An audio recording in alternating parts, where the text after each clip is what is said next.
భయ్యా హౌస్‌లో ఒక్కళ్ళు కూడా స్నానం చేయలేదు. అందరికందరూ నిన్న ఏ డ్రెస్ అయితే ఉందో ఈరోజు కూడా అదే డ్రెస్‌తోనే ఉన్నారు. ఎలా ఉంటున్నారురా నాయనా!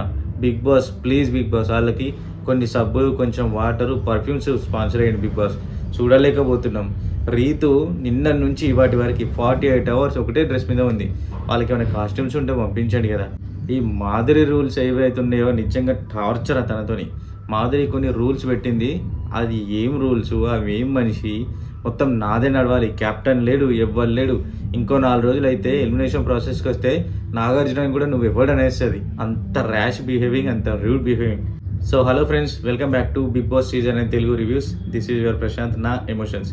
సో ఫ్రెండ్స్, ఈరోజు అయితే టాపిక్స్ చాలా చాలా చాలా ఉన్నాయి. సో ఒక్కొక్క పాయింట్ క్లియర్గా మంచిగా మాట్లాడేసుకుందాం. మనకు తొందర ఏం లేదు, సో అది కూడా అవసరం లేదు. క్లియర్గా మాట్లాడేసుకుందాం, స్కిప్ చేయకుండా లాస్ట్ వరకు చూడండి. సో స్టార్టింగ్ ఎపిసోడ్లోకి వెళ్తే ఈరోజు సాంగ్ కానీ అదేం లేదు, ఎందుకంటే మిడ్ ఎపిసోడ్ మధ్యలో మిడ్ డే అంటారు కదా, సో అదనమాట. ఏం జరిగిందంటే, సో మాధురి డిస్కషన్ చేస్తుంది, ఏంటి హౌస్లో నేను పెట్టిన రూలే నడవాలి. ఏంటి ఆ రూల్?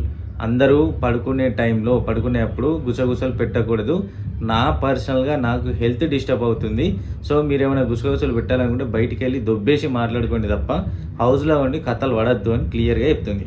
అదేంటి, నువ్వేమైనా బిగ్ బాస్వా, నీకేమైనా రూల్స్ అధికారం ఉందా అని వీళ్ళందరూ క్వశ్చన్ చేస్తే, క్వశ్చన్ చేసిన వాళ్ళకి ఎగబడ్డది కదా, అదొక రేంజ్లో ఎగబడ్డది ఒక్కొక్కరి మీదకి. ఇట్లా మాట్లాడేదంటే ఆమె మాటలకి అసలు కొంచెం కూడా లిమిట్ లేదు. దారుణమైన మాటలు మాట్లాడుతుంది.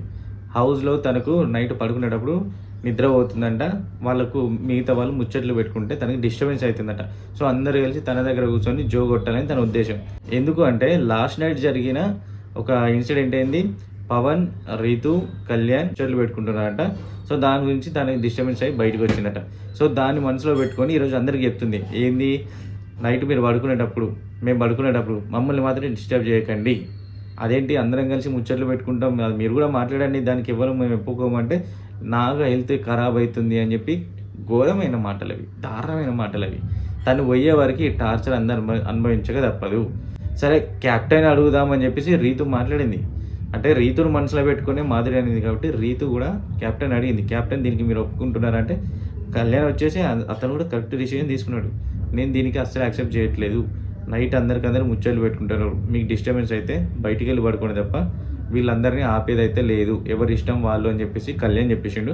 కళ్యాణ్ క్యాప్టెన్ అయినా కూడా నాకు దాంతో సంబంధం లేదు, క్యాప్టెన్తో సంబంధం లేదు, హౌస్లో నేను చెప్పినట్టే నడవాలి అని ఒక ఆర్డర్ పాస్ చేసింది. అండ్ మళ్ళీ నిన్న రిక్వెస్ట్ పెట్టారు, ఎవరు, రమ్య అండ్ సుమన్ కలిసి ఫుడ్ రిక్వెస్ట్ పెట్టింది కదా. ఈరోజు ఫుడ్ వచ్చింది. ఫుడ్ వచ్చిన తర్వాత వీళ్ళు ఎగ్జైట్మెంట్ చూడాలి. బబ్బబ్బబ్బబ్బ, ఎడారిలో ఉండి తిండికి, నీళ్లకు, బట్టకు కరువైన వాళ్ళు ఉంటారు. వీళ్ళు పెట్టక దొరికే ఏదైనా ఫుడ్ పెడితే ఆగమాగం తింటారు కదా, అంత ఇంటెన్షన్తో రమ్యకి, సుమన్కి ఫుడ్ వస్తే ఇందులో ఇమాన్యుల్, సంజన, శ్రీతు వాళ్ళు వెళ్ళి మాకు పెడతారేమో, ఒక బుక్క పెడతారు, కొంచెం అన్న పెడతారేమో అని ఆశపడి వెళ్ళి దాన్ని స్మెల్ చూడము, కుక్కలాగా వాసన చూడము. ఇమాన్యుల్ బిహేవింగ్ అయితే ఫన్నీ, బట్ చూసే వాళ్ళకి అరే నాయన ఎంత కరువులు ఉన్నారు అనుకుంటారు. అలాంటి ఏషాలు ఇద్దరు కలిసి, ముగ్గురు, ఇమాన్యుల్, రీతు, సంజన, వీళ్ళ ఎక్సైట్మెంట్ చూడాలి ఫుడ్ కోసం. తినేది ఇద్దరు, మొత్తం అందరు చుట్టుముట్టేసిన్లు, అందరు చుట్టుముట్టి ఆ ఫుడ్ను స్మెల్ చూస్తున్నారు. ఇమాన్యుల్ అయితే దాన్ని ఇక నాకు దొరకడమే లేటు అన్నట్టు బిగ్ బాస్ని రిక్వెస్ట్ చేసుకుంటాడు, నాకు చికెన్ కావాలి ప్లీజ్ బిగ్ బాస్ చికెన్ పెట్టండి అని. కాకపోతే వదిలేస్తే అది మొత్తం నాకి క్లీన్ చేసి వెళ్ళిపోతారు, అంత ఆకలితో ఉన్నారు ఒక్కొక్కరు. నేను ఎక్స్పెక్ట్ చేయలేదు ఇంత కరువులా ఉంటారని. అది రియాలా లేకపోతే అట్లా కంటెంట్ కోసం చేసినా అర్థం కాలేదు. కానీ ఈ ఫుడ్ విషయంకి వచ్చేవారికి వాళ్ళు ఎంత ఘోరంగా చేసిందంటే, ఒకసారి మీరు చూడండి, టెలికాస్ట్ అయింది కదా, ఒకసారి చూడండి ఎంత ఘోరంగా చేసిందంటే చూస్తే ఫన్నీ అనిపిస్తుంది, ఇరిటేటింగ్ కూడా అనిపిస్తుంది. ఫుడ్ కోసం ఇమాన్యుల్ వచ్చి దాని వాసన చూడడము, అన్ని వాసన చూడడము, అందరూ కూడా స్మెల్ చూసి వెళ్తున్నారు. ఇదంతా వీళ్ళు చుట్టుముట్టి మొత్తం అక్కడ రమ్యకి తినిపించడము, సుమన్ అన్నకి తినిపించడము, వీళ్ళు తింటుంటే చూడడము, అందరు చూసడం వల్ల వాళ్ళకి దిష్టి తాకిందో ఏమో.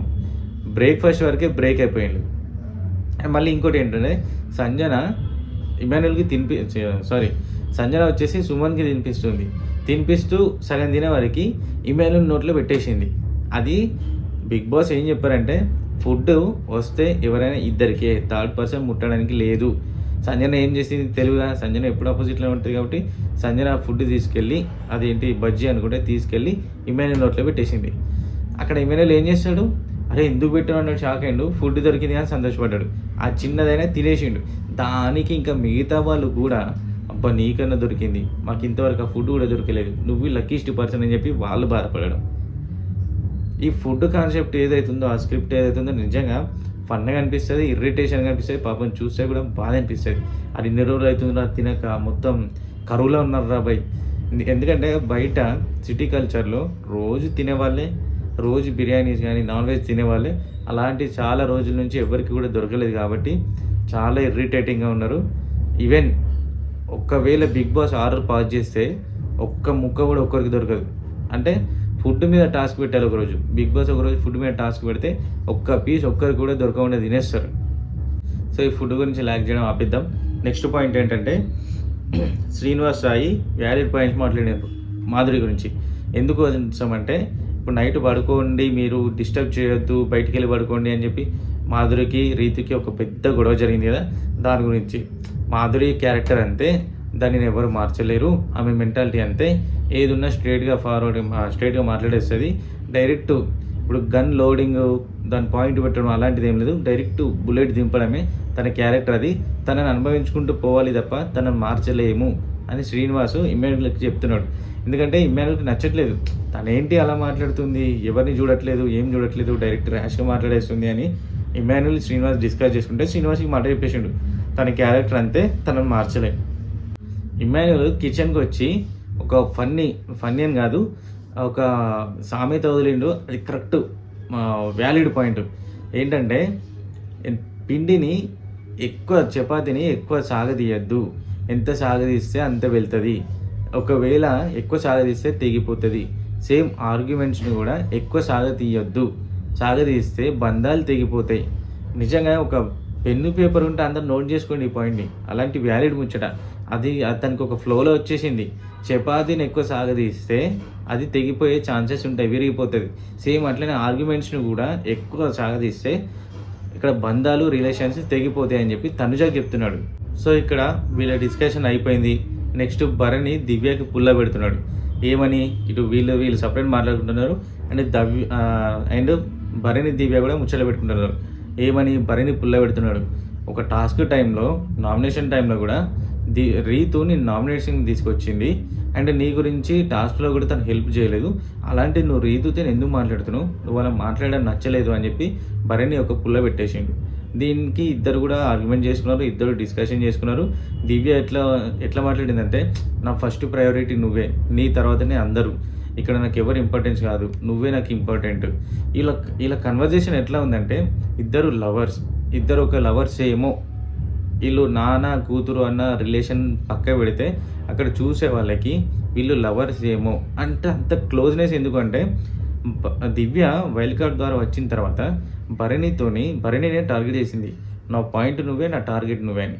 సో భరణి ఏం చేసాడంటే తనని ఎక్కడ ఏం చేస్తుందో, ఎక్కడ ఏ పాయింట్లో తీసుకుని ఏం చేస్తావు అని చెప్పి మ్యాన్పులేట్ చేసి దివ్యను క్లోజ్ చేస్తున్నాడు. ఇక్కడ ఏం జరుగుతుంది, నాన్న కూతురు అనే ఒక బాండింగ్ పెట్టుకొని గేమ్ సరిగా ఆడకపోగా ఇద్దరు కూడా చెత్త డిస్కషన్ మీరు క్లియర్గా చూసుకోవచ్చు. ఒక చెత్త డిస్కషన్. రైతు విషయంలో భరణి పుల్ల పెడుతున్నాడు దివ్యతోని, తనతో మాట్లాడడం నాకు నచ్చట్లేదు అంటే దివ్య కూడా మీకు నచ్చని పనులు నేను చెయ్యను, కానీ మాట్లాడడంలో తప్పు లేదు, దేనిది దానికే చూడాలి. ఇప్పుడు గేమ్ లాగానే చూడాలి, నామినేషన్ లాగానే చూడాలి, డిస్కషన్ పెట్టుకోవాలి. మీరేంటి ఇట్లా అర్థం చేసుకుంటున్నారు అని చెప్పేసి దివ్య మాట్లాడితే భరణి ఒరిజినాలిటీ కూడా బయటపడ్డది. అంటే తను ఏదో మైండ్లో పెట్టుకొని వాళ్ళ విషయంలో ఇన్వాల్వ్ అవుతున్నాడు. ఇప్పుడు ఈవెన్ నామినేషన్ చేస్తే ఆ పాయింట్ కూడా లోపల పెట్టుకున్నాడు, టాస్క్ విషయంలో కూడా లోపల పెట్టుకున్నాడు. ఫస్ట్ నుంచి మనం అనుకుంటుంది భరణి బయటపడట్లేదు, ఏది కూడా క్లియర్గా చెప్పట్లేదు, మాస్క్ వేసుకొని తిరుగుతున్నాడు అని. ఇది 100% నిజం. అది ఈ ఒక్క పాయింట్తో మీరు తీసుకోవచ్చు, దాన్ని చూడొచ్చు. దివ్య మాట్లాడుతుంది అని చెప్పేసి భరణి పుల్ల పెడుతున్నాడు. సో ఇక్కడ వెంటనే దివ్య ఏడ్చేసింది. దివ్య ఎంత స్ట్రాంగ్ పర్సన్, భరణి విషయంలో అంత వీక్ అయిపోయింది. అది మ్యాన్పులేటింగ్గా ఇంకేమైనా చేసినా అర్థం కావట్లేదు, కానీ భరణి అయితే దివ్యని కంప్లీట్గా సరెండర్ చేసుకున్నాడు. దివ్య ఏడ్చేసింది. దివ్య ఏడుస్తుంది అని చెప్పి భరణి ఏడ్చిండు. మళ్ళీ వచ్చి తను మాట్లాడడం బతలాడడం సోది రోజు ఉన్న సోదే చూడలేకపోతున్నారు. అంటే వీళ్ళ సోద ఒకటి. ఇన్ని రోజుల నుంచి తనుజ, భరణి వీళ్ళది ఉండే. ఇప్పుడు తనుజ పక్కకు పోయింది, భరణి, దివ్యది వీళ్ళది నడుస్తుంది. సో వీళ్ళది అయిపోయాక ఇక మధ్యాహ్నం లంచ్ కూడా అయిపోయింది. డిన్నర్ రిక్వెస్ట్ పెడుతున్నారు. రమ్య అండ్ సుమన్ వీళ్ళిద్దరు కలిసి డిన్నర్కి రిక్వెస్ట్ పెడుతున్నారు బిగ్ బాస్కి. దేనికోసం అంటే డైలీ ఫుడ్ అప్డేట్స్ ఇవ్వాలి కాబట్టి. మళ్ళీ ఇక్కడ మార్నింగ్ ఇంత సినిమా చేసిండ్రు, ఫుడ్ తినకుండా చేసిండ్రు, ఈవెన్ తిన్నా కూడా అది లోపలికి వెళ్ళలేదు. సో వీళ్ళకు అది అరగలేదు. ఇంకా ఏం చేసిందంటే రమ్య అండ్ సుమన్ కలిసి నైట్కి ఆర్డర్ పెట్టేసింది కదా, అన్నీ ఎస్టర్డే మెనూ ఉంది కదా, అందులో నుంచి అన్నీ క్యాన్సిల్ చేసేసి ఓన్లీ బిర్యానీ మాత్రమే పెట్టండి, అది కూడా ఒక్కటి ఇద్దరం షేర్ చేసుకుంటాం. నిన్ననేమో అన్నీ ఆర్డర్ పెట్టేసిండ్రు, ఇది కావాలి, అది కావాలి, ఇది కావాలి, పిజ్జా కావాలని, ఇంకా బటర్ కావాలని అన్నీ ఆర్డర్ చేసిండ్రు. కాకపోతే 1 డేకే డౌన్ అయిపోయిండ్రు. బ్రేక్ఫాస్ట్ బ్రేక్ అయిపోయిండ్రు. ఓన్లీ ఒక ఐస్ క్రీమ్ అండ్ నైట్ ఇద్దరికి కలిపి ఒక బిర్యానీ పెట్టమని చెప్పిండ్రు. సో వాళ్ళు ఆర్డర్ పెట్టినాక ఫుడ్ కూడా వచ్చేసింది. స్టోర్ రూమ్లో ఉందని బజార్ రాగానే వీళ్ళు వెళ్ళి, ఎవరు ఇక్కడ రమ్య అండ్ సుమన్ వెళ్ళలేదు, మిగతా వాళ్ళు వెళ్ళి దాన్ని స్మెల్ చూడడము. ఇమాన్యుల్ అయితే అబ్బా ఏం కరువులో ఉన్నాడంటే చీ చూస్తే అది తినేటోనికి కూడా విరక్తి వస్తుంది. అంత కుక్కలాగా వాసన చూడము. ఎన్న తినలే ఆరాబాయ్ అనుకుంటాం జనరల్గా. అరే ఎన్నడు కానలే ఆరా ఇంద్రబాయ్ ఇట్లా చేస్తున్నావు అనుకుంటాం. అలాంటి ఎట్లా చేసినాడు అనమాట. సో మళ్ళీ వాళ్ళకి ఫుడ్ వచ్చింది, బిర్యానీ అండ్ ఇంకేంటి ఫ్రాన్స్ చికెన్ ఇవి వచ్చింది, వాళ్ళు తినేసిండ్రు. సో ఈ వీక్ అయితే క్యాప్ కంటైనర్ ఎవరు, నెక్స్ట్ క్యాప్టెన్ ఎవరు అనే దాని గురించి 5 స్ట్రోమ్కి ఎవరెవరు ఆడాలి, ఎవరెవరిని తీసుకుంటారు అని 5 స్ట్రోమ్ వాళ్ళకే, అంటే వైల్డ్ కార్డ్ ద్వారా వచ్చిన వాళ్ళకే సెలెక్షన్ పెట్టాలన్నమాట. ఎవరు క్యాప్ కంటెండర్కి పోటీ చేయాలి అనేది వైల్డ్ కార్డ్ వాళ్ళే సెలెక్ట్ చేయాలి. అది మనం ఉన్నారు కదా సీనియర్స్, వాళ్ళని సెలెక్ట్ చేయాలి. సో వీళ్ళందరూ కలిసి ఇప్పుడు మాధురి అయినా, గౌరవ్ అండ్ నిఖిల్, శ్రీనివాస్ సాయి, రమ్య మోక్ష అండ్ అయేష వీళ్ళందరూ కలిసి ఒక 6 మెంబర్ని సెలెక్ట్ చేయాలి. వాళ్ళు మాత్రమే ఆడాలి, వీళ్ళు వాళ్ళకి మాత్రమే సపోర్ట్ చేయాలి. సో వీళ్ళు గ్రూప్ డిస్కషన్ చేసుకొని ఎవరంటే అందరూ కూడా డిస్కషన్ చేసుకొని మాధురి ఫైనలైజ్ చేసింది. ఎవరిని? దివ్య, భరణి, తనుజ, సుమన్, సంజన వీళ్ళు క్యాప్ కంటెండర్ పోటీగా చేయొచ్చు. ఇక్కడ రీతుని సెలెక్ట్ చేయలేదు మాధురి, ఎందుకంటే రీతుతోని గొడవ జరుగుతుంది కాబట్టి మాధురి రీతుని రిజెక్ట్ చేసింది.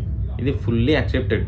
ఇక్కడ క్లియర్గా కనబడుతుంది, రిపీటెడ్గా మాధురికి రీతుకి గొడవ జరుగుతుంది కాబట్టి క్యాప్ కంటెండర్ పోటీ చేయకుండా రీతుని మాధురి సెలెక్ట్ చేయలేదు. ఇక్కడ చిన్న ఆర్గ్యుమెంట్ జరిగింది. సో ఈ వీక్ క్యాప్టెన్సీ కోసం క్యాప్ కంటెండర్ పోటీగా ఎవరెవరు ఆడుతున్నారంటే 5 స్ట్రోమ్ వాళ్ళు సెలెక్ట్ చేసిన వారు ఎవరంటే దివ్య, భరణి, తనుజ, సుమన్, సంజన వీళ్ళని సెలెక్ట్ చేసిండ్రు. ఇప్పుడు బిగ్ బాస్ టాస్క్ ఎట్లా ఇచ్చిండంటే ఫస్ట్ సీనియర్స్ ఎవరైతే ఉన్నారో వాళ్ళొక సైడు, వైల్డ్ కార్డ్ ద్వారా వచ్చిన వాళ్ళు వీళ్ళొక సైడు, టీమ్ ఏ టీమ్ బి వీళ్ళిద్దరు కలిసి టాస్క్ ఆడాలి. టీమ్ ఏ సైడ్ ఎవరు లాస్ట్లో ఉంటే వాళ్ళు విన్నర్ అన్నట్టు, అంటే వాళ్ళకి క్యాప్టెన్సీ వస్తుంది. టీమ్ బి కోసం వాళ్ళు ఆడుకునే పని చేయదు, వీళ్ళ కోసం ఆడాలి, ఒకరిని సేవ్ చేయాలి.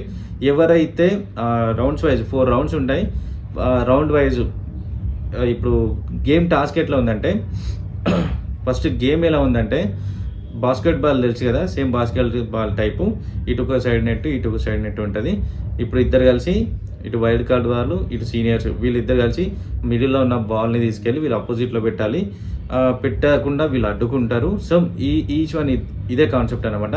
సో ఇక్కడ ఏం చేసిందంటే వీళ్ళు ఆడేది టీమ్ బి వాళ్ళు, ఎవరు వైల్డ్ కార్డ్ ద్వారా ఆడే వాళ్ళు వీళ్ళ కోసమే ఆడాలి, ఒక్కరిని సేవ్ చేయాలి. ఫస్ట్ రౌండ్లో ఎవరు బాల్ పెడతారో వాళ్ళకు ఛాన్స్ ఇంకో టీం వాళ్ళని ఎలిమినేట్ చేయవచ్చు. సో ఇక్కడ ఫస్ట్ రౌండ్లో వీళ్ళు ఏం చేసిందంటే రమ్య వచ్చేసి భరణిని టార్గెట్ చేసింది అండ్ అయేష వచ్చి తనుజని టార్గెట్ చేసింది. వీళ్ళని ఆపాలి, వీళ్ళని ఆపితే మిగతా అంతా జుజుబి అని చెప్పేసి. గేమ్ అయితే ఎక్సలెంట్ గేమ్ ఇది. సేమ్ బాస్కెట్బాల్, ఫుట్బాల్ ఇట్లా చూసాం కదా, సేమ్ ఫుట్బాల్ బాస్కెట్బాల్ అనే ఇది కూడా అంతే. సేమ్ బౌత్ సైడ్ నెట్ ఉంటుంది, దానికి వీళ్ళు బాల్ తీసుకెళ్ళి అవతల సైడ్ పెట్టేసేయాలి. ఎట్లా ఉంటాయంటే అందరు మీద పడేసి ఒక్కరి మీద పడితే ఎంత టార్చర్ ఉంటుంది. సై సినిమా చూసే ఉంటారు, కబడ్డీ సై సినిమా చూసే ఉంటారు. సేమ్ అందులో ఎలా ఉంటుందో ఇలాగ సేమ్ అదే కాన్సెప్ట్లో ఉంటుంది. ఇక్కడ విలన్స్ ఏ రకమైన విలన్స్ ఉన్నారంటే దారుణంగా ఉన్నారు. వైల్డ్ కార్డ్ ద్వారా వచ్చిన వాళ్ళైతే అందరు విలన్స్ వాళ్ళు. ఒక అయేష ఒక్కటి సింపుల్గా ఉంది, కానీ మిగతా అందరు కూడా ఒక క్యారెక్టర్ లోపల పెట్టుకొని బయటికి చూపించలేక ఉన్న వాళ్ళే. సో గేమ్లోకి వెళ్తే మిడిల్లో బాల్ పెట్టేసిండ్రు, ఇద్దరు కూడా పోటీ పడ్డారు. బాల్ టైట్ చేసిండ్రు మొత్తం. రమ్య వచ్చేసి భరణిని పక్క దొబ్బేస్తుంది. అయేష వచ్చేసి తనుజని దొబ్బేస్తుంది. అందరూ వీళ్ళు ముందుగానే ప్లాన్ చేసుకున్నారు. మాధురి వచ్చేసి మిగతా వాళ్ళని ఎట్లా అంటే తను ఒక సింగిల్ హ్యాండ్తో దొబ్బేయగలను, వీళ్ళందరినీ నెట్టేయగలను అనే కాన్సెప్ట్తోని ఒక టార్చర్ అనుకోండి. ఇక్కడ ఇంకోటి ఏంటంటే సుమనన్న బాగా ఫైట్ చేసిండు. వీళ్ళలో ఫిట్గా ఉన్న వాళ్ళు ఎవరు అంటే గౌరవ్ అండ్ నిఖిల్. ఫస్ట్లోనే అనుకున్నాం టాస్క్ ఖచ్చితంగా బాగా ఆడతారు వీళ్ళు అని. సో గౌరవ్ ఏం చేసిండు, వీళ్ళందరినీ నెట్టేస్తున్నాడు. నిఖిల్ తొందరగా వెళ్ళి ఆ బాల్ని పెట్టేసిండు. ఫస్ట్ రౌండ్ ఫస్ట్ పాయింట్ వీళ్ళకే వచ్చింది. సో ఎవరు వైల్డ్ కార్డ్ వాళ్ళే ఫస్ట్ రౌండ్లో విన్నర్ అయ్యారు. సో మాధురి భరణిని ఎలిమినేట్ చేసింది. ఎందుకు అంటే భరణి ఎంతో కొంత ఫిట్గా ఉంటాడు అండ్ గేమ్ పార్టిసిపేషన్లో మంచిగా ఆడతాడు కాబట్టి సో భరణిని పక్క దొబ్బేసిండు. మిగతా మైనస్ వాళ్ళనే ఉంచిండు. సో సెకండ్ రౌండ్ కూడా సేమ్ అట్లనే జరిగింది. సెకండ్ రౌండ్లో కూడా మళ్ళీ వీళ్ళు డిస్కషన్ చేసుకొని దివ్యాని పక్కన నెట్టేసిండు. ఎందుకంటే తన పర్సనాలిటీని చూసి తను ఫైట్ చేయగలుగుతాయని చెప్పేసి దివ్యాని పక్కన నెట్టేసిండు. అండ్ థర్డ్ రౌండ్లో కూడా ఎంతో కొంత పర్ఫార్మెన్స్ సంజన కూడా ఇస్తుంది కాబట్టి సంజనాని పక్క పెట్టేసిండు. అండ్ ఫోర్త్ రౌండ్లో తనుజని పక్క పెట్టేసిండు. సో అక్కడ ఉంది ఎవరు అంటే ఓన్లీ ఇద్దరే ఉన్నారు. సో ఈ ఇద్దరిట్లలో లాస్ట్కి అంటే తనుజ సుమన్ వీళ్ళిద్దరే ఉండేది. తనుజ పక్క పెట్టేసిండు, సుమన్ అన్న ఒక్కడే ఉన్నాడు. కానీ బిగ్ బాస్ ఇచ్చింది ఏంటి అంటే లాస్ట్ వరకు ఎవరు ఉంటారో వాళ్ళే విన్నర్. సో ఇక్కడ ఓడిపోయిన వాళ్ళే విన్నర్. ఓడిపోయిన దాంట్లో ఎవరు ఉన్నారు, సుమన్ ఉన్నాడు, లాస్ట్లో ఒక్కడే ఉన్నాడు కాబట్టి సో ఈ టాస్క్లో విన్నర్ వచ్చి సుమన్ అన్న. ఇందులో బాధపడే విషయం ఏం లేదు. లాస్ట్లో వరకు తను ఉన్నాడు, తను ఫైట్ చేసిండు, తనకి బ్రీతింగ్ ప్రాబ్లం కూడా వచ్చింది, దాన్ని సెట్ చేసుకున్నాడు. సో లాస్ట్ వరకు అయితే సుమన్ అన్న ఉన్నాడు కాబట్టి వీళ్ళు కావాలనే సుమన్ అన్ని ఉంచిండు. ఎందుకంటే వీళ్ళు బయట నుంచి వచ్చి ఇన్ని రోజులు గేమ్ని అనలైజ్ చేసి అక్కడ ఏం జరుగుతుంది చూసి వచ్చిన వాళ్ళు వైల్డ్ కార్డ్ ద్వారా. సో సుమన్ అన్నకి ఎంతో కొంత ఫేవర్ చేద్దామని చెప్పేసి అందరు కలిసి సుమన్ అన్నను పాయింట్ చేసుకొని మిగతా వాళ్ళందరినీ ఎలిమినేట్ చేసి సుమన్ అన్నను మాత్రమే ఉంచిండు. సో ఈ ఫైనల్ వచ్చినాక అంటే బిగ్ బాస్ ఫైనల్ ఇచ్చినాక కెప్టెన్గా అయితే సుమన్ అన్న ఖచ్చితంగా ఉంటాడు. ఇక్కడ టోటల్గా వీళ్ళ టార్గెట్ ఏంటంటే భరణి, సంజన, దివ్య అండ్ తనుజ వీళ్ళని మాత్రమే టార్గెట్ చేసిండ్రు. ఇక్కడ రమ్య భరణిని ఆపుతున్న టైంలో వీళ్ళిద్దరు నెట్టేసుకుంటుంటే ఇద్దరు కింద పడిపోయిన్లు, నెట్ మీద పడిపోయిన్లు. ఇక్కడ తనుజకి మన రమ్యకి తలకు కూడా దెబ్బ తాకింది. అయినా కూడా ఇంకా ఫైట్ చేస్తున్నారు, ఎటు చేసి భరణిని ఆపాలి. సో అందుకని ఫస్ట్ భరణిని దొబ్బేసిండ్రు. ఇది ఏది ఉండదు, ఎలిమినేట్ చేస్తే భరణి పక్కకి వెళ్తాడు అని చెప్పేసి భరణిని పక్క దొబ్బేసిండ్రు. అది మాధురి కూడా టార్గెట్ చేసింది. సో ఇదంతా పక్కన పెడితే రమ్యకి డీమన్ పవన్కి ఒక చిన్న డిస్కషన్. రమ్య డైరెక్ట్ అనేసింది, ఏంటి నీ లవర్ని సెలెక్ట్ చేయాలని బాధపడుతున్నావు అంటే నాకెవరు లవరు అంటే లేదు నీకు రీతు లవరే, అది బయట అందరు టాకు, అట్లీస్ట్ నేనన్నా చెప్పిందో అని చెప్పేసి చూసే వాళ్ళందరూ కూడా సంతోషపడతారు. ఈ మాట నేను చెప్పినందుకు ఎవరు చెప్పలేకపోతున్నారు, ఇది చూసే వాళ్ళనే సంతోషపడతారు. రీతుకి డీమన్ పవన్కి లవ్ ఉంది అని చెప్పేసి అందరికీ తెలుసు, దాన్ని నువ్వు యాక్సెప్ట్ చేయంటే లేదు నాకు అట్లాంటి క్రష్ ఏం లేదు, నేనేం ఆలోచించట్లేదు అని చెప్పేసి డీమన్ పవన్ అన్నాడు. కాకపోతే అతను ఏడ్చుకుంటూ కళ్ళలో నీళ్లు వచ్చుకుంటూ రీతు విషయంలో సపోర్ట్ చేసుకుంటూ మాట్లాడుతున్నాడు. రమ్య ఏం చెప్తుందంటే బయట నీ గురించి వచ్చే టాక్ ఏంటంటే వీడు పెద్ద బక్రగాడు, వీడిని బుగ్గాయం చేస్తుంది, చీట్ చేస్తుంది, వాడికి ఏర్పడట్లేదు, రీతు ఎంత తెలివైందో వీడికి తెలియట్లేదు, రీతు మాత్రం వీడిని బుగ్గాయం చేస్తుంది, పెద్ద బక్రగాడు అని బయట టాక్ అని డీమన్ పవన్ చెప్పింది. ఇది మాత్రం 100% కరెక్ట్. ఎందుకంటే స్టార్టింగ్లోనే అనుకున్నాం అరే నువ్వు బక్రా అవుతున్నారా బుగ్గ అవుతున్నారా అని. ఇక్కడ ఒక బాండింగ్ పెట్టుకొని రీతు ఒక గేమ్ ప్లే చేస్తుంది. కానీ బయటికి వెళ్తే ఈ డీమన్ పవన్ అనేటోడు రీతు విషయంలో చిన్నోడు తనకున్న పరిచయాలకి. సో వీళ్ళందరూ కూడా మళ్ళీ వీళ్ళిద్దరు డిస్కషన్ అయిపోయింది. రీతు ఆల్రెడీ అబ్జర్వ్ చేస్తుంది వీళ్ళిద్దరు మాట్లాడుకుంటున్నారు, ఏం మాట్లాడుకుంటున్నారు, ఆయనతో రమ్య డీమన్ పవన్ని సెట్ చేసుకుంటుందేమో, వీడు అటు టెంప్ట్ అవుతున్నాడేమో అని చెప్పేసి రీతు కూడా ఆల్రెడీ భయపడుతుంది. ఇక్కడ ఏం జరిగిందంటే మళ్ళీ మాధురి, రమ్య, డీమన్ పవన్ వీళ్ళు ముగ్గురు ముచ్చట్లు పెట్టుకుంటుంటే డీమన్ పవన్ ఏడేస్తున్నాడు. ఇది అందరూ అబ్జర్వ్ చేయాల్సిందే, అందరు కూడా చూడాల్సింది. ఇక్కడ మాధురి అడుగుతుంది రమ్యని, నీ హౌస్లో నీ ఫేవరెట్ ఎవరు అని అడిగితే ఇంకెవరు, నా ఫేవరెట్ వచ్చేసి నాకు నచ్చింది డీమన్ పవన్ ఒకటే, ఇన్నోసెంట్ ఫెలో అని. కానీ డీమన్ పవన్ దీన్ని యాక్సెప్ట్ చేయలేక లేదు నా మీద ప్రాంక్ చేస్తున్నారు అని చెప్తే ప్రాంక్ అదేం కాదు నేను చెప్పే ట్రూ, నాకు రమ్యకి డీమన్ పవన్ అంటేనే ఇష్టం అని చెప్పేసి క్లియర్గా చెప్పింది. కాకపోతే నాకు తెలిసి ఇది ఇంపాసిబుల్, అది ఏదో టాస్క్ కోసమో వీడిని బుగ్గాని చేద్దామను, ఏదో టాస్క్ కోసమో వీడిని మళ్ళీ బక్రా చేద్దామో అని చెప్పేసి వీళ్ళు ప్లాన్ చేసుకొని చెప్తున్నారు. నిజానికి వీళ్ళందరూ ముందుగానే ప్రిపేర్ అయ్యి వచ్చిన వాళ్ళు. సో వీళ్ళ మాటల్ని అస్సలు నమ్మద్దు. సెకండ్ టైం కూడా ఈయనే డీమన్ పవన్ బుగ్గాడు అయ్యే ఛాన్సెస్ అయితే ఉన్నాయి ఓవరాల్ ఎపిసోడ్ అయిపోయే వరకు, అంటే బిగ్ బాస్ అయిపోయే వరకు. ఇటు రీతుతోని ఇటు రమ్యతోని నడిపిస్తే పెద్ద బుగ్గాడు పెద్ద బకరాడు అవుతాడు. సో అమ్మాయిలను పక్క పెట్టి గేమ్ సైడ్ ఫోకస్ చేస్తే ఉంటాడు, లేకపోతే బయటికి వెళ్ళి పత్తాపరాలు చేసుకోవాల్సి వస్తుంది. సో ఇక్కడ మళ్ళీ నైట్ అయింది. నైట్ అయినాక కూడా మళ్ళీ డిస్కస్ చేసుకుంటున్నారు. ఎవరు ఇమాన్యుయల్ అండ్ రీతు, ఇంకెవరు డిమన్ పవన్, కళ్యాణ్, తనుజ లేదు, వీళ్ళందరూ డిస్కషన్ చేసుకుంటున్నారు. ఈ గ్యాప్లో బిగ్ బాస్ సీరియస్ వార్నింగ్ ఇచ్చాడు. గుసగుసలు పెట్టద్దు అని 4 మెంబర్స్కి 4 టైమ్స్ వార్నింగ్ ఇస్తే మిగతా అందరు నవ్విళ్ళు. ఎవరు వైల్డ్ కార్డ్ ద్వారా వచ్చిన వాళ్ళు మస్తు నవ్విళ్ళు. పండగ అయింది వాళ్ళకైతే. ఎందుకంటే మార్నింగ్ టైంలో వాళ్ళు చెప్పింది కదా, మాధురి చెప్పింది మార్నింగ్ టైంలో నైట్ డిస్కషన్ చేసుకోకండి డిస్టర్బ్ అవుతుందని. అది బిగ్ బాస్ ఈ రకంగా చెప్పిండు. కానీ ఇందులో 2 పాయింట్స్ ఉన్నాయి. బిగ్ బాస్ చెప్పింది గుసగుసలు పెట్టొద్దని, అంతేగాని నైట్ గుసగుసలు పెట్టొద్దు అని కాదు. సో తనుజ లేచి అరిచేసింది, తను ఏదో సింపతి గెయిన్ చేయడానికి. ఇమాన్యుయల్ మీదకి అరిచింది, ఇమాన్యుయల్ యూజ్ చేయబట్టే డిస్టర్బెన్స్ అంతా అని. సో వీళ్ళిద్దరికి ఒక చిన్న డిస్కషన్. ఇక్కడ వీళ్ళ బాండింగ్స్ అనేవి డిస్టర్బ్ అవుతున్నాయి. ఇమాన్యుయల్కి గట్టే తట్టింది, నువ్వు అట్లా అరవాల్సిన పనేముంది, ఇన్ని రోజులు నీకు సపోర్ట్ చేసి ఉంటే ఒక బాండింగ్ పెట్టుకుంటే ప్రతి దాంట్లో హెల్ప్ చేస్తే నా మీదకి ఇట్లా అరుస్తుందా అని చెప్పేసి ఇమాన్యుయల్కి తనుజకు ఉన్న ఒక బాండింగ్ కట్ అయిపోతుంది. సో వచ్చిన వాళ్ళందరూ కలిసి వీళ్ళిద్దరు బాండింగ్ కట్ చేసినారు. ఇక్కడ ఏంటంటే రీతు పవన్ లెక్క కాదు, ఎంతో కొంతవరకు అయితే వీళ్ళు క్లోజ్ ఉండేది. ఈ ఒక్క డిస్కషన్తో వీళ్ళ బాండింగ్ కట్ అయిపోయింది. సో ఇప్పుడు ఫన్నీ మూమెంట్, మస్తు ఫన్నీ మూమెంట్ ఏంటి? సో డే ఆఫ్టర్ మళ్ళీ నైట్ గడిచిపోయింది, మార్నింగ్ కదా, అందరూ కూడా 2 డేస్ తర్వాత అందరూ కూడా ఫ్రెష్ అప్ అయ్యారు.